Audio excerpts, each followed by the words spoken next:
wide receiver Brandon Aiyuk has requested a trade. Aiyuk skipped the 49ers offseason program. I think McCaffrey and Debo and the two receivers they drafted, Aiyuk's a weird fit for them.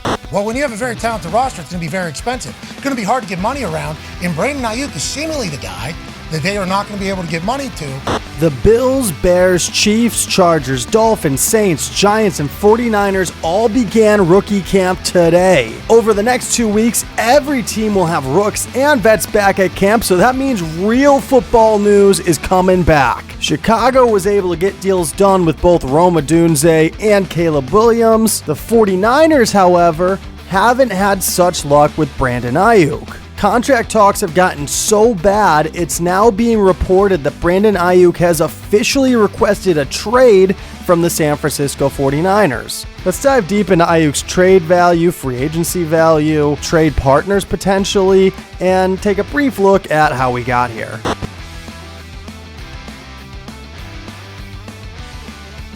Before we get to the content, please be sure to like and subscribe to help the channel grow. Now that that's out of the way, Brandon Aiyuk's contract situation has been a point of conversation since before the season ended.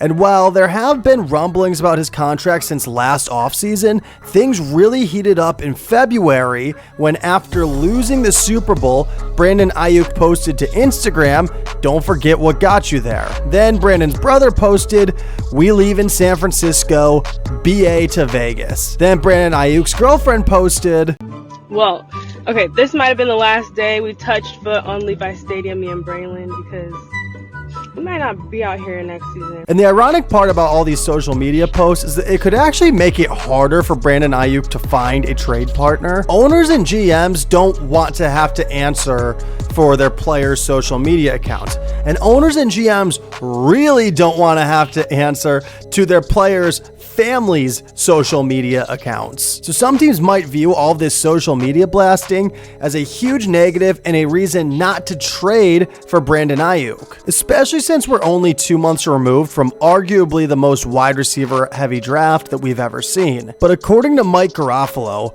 the 49ers haven't been willing to have meaningful conversations with Brandon Aiyuk since May. Jayden Waddle got a new contract, Justin Jefferson got a new contract, Amon-Ra St. Brown got a new contract. Meanwhile, Brandon Aiyuk remains on the last year of his contract with the 49ers with no security for 2025 and beyond. Waddle got a 3-year extension. Now he makes $28 million a year on average. Amon-Ra St. Brown got a 4-year extension. Now he makes $30 million a year on average. Justin Jefferson got a 4-year extension. Now he makes $35 million a year on average. Spotrac lists Brandon Aiyuk's market value at $26.5 million a year. I think he's going to get closer to $30 million a year. Theoretically, the 49ers do have Aiyuk for another 2 years if they want to exercise back-to-back franchise tags, and technically they could do a third one at 144% of the player's previous salary or the top 5 wide receiver contracts, but that number will probably be so astronomical by that point that it's not really a feasible option. And the problem for the 49ers is that they're about to have to pay Brock Purdy after Trevor Lawrence just got a contract for $55 a year. Jared Goff just got a contract for $53 a year.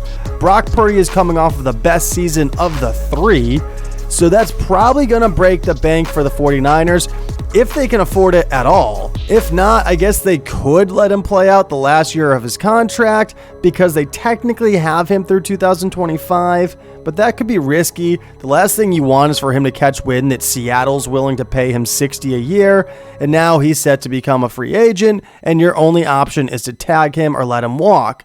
So the 49ers might not be paying Brandon Aiyuk because they already know they need to save money for Brock Purdy. And for a team that's projected to be negative $38 million in cap space in 2025, things are going to get tight. But that's probably why the 49ers haven't traded Aiyuk yet. According to Adam Schefter, the 49ers have received offers, they just aren't interested. And I'm wondering if that's because they know that they're about to lose a bunch of players in 2025. They're going to have to let them go to create some cap space. So maybe they just want to take one last run at the Super Bowl with Brandon Aiyuk, Deebo Samuel, George Kittle all on the same team. Not to mention Ricky Pearsall, who could be the best of the bunch.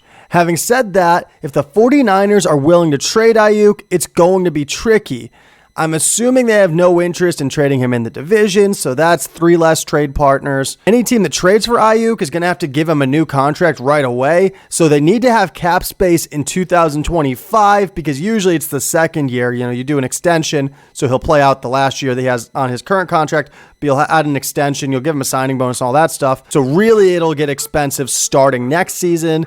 So really, whatever team he goes to needs to have cap space in 2025 and beyond. So here's who I came up with. One potential trade partner is the Patriots, who are projected to have $84 million in cap space in 2025. Their receiving core could definitely use a boost, and with Drake May potentially waiting to start until 2025, I think now could be the right time to make a move for someone like Aiyuk. That way, he's already got the offense and the schemes down by next year when May takes the field.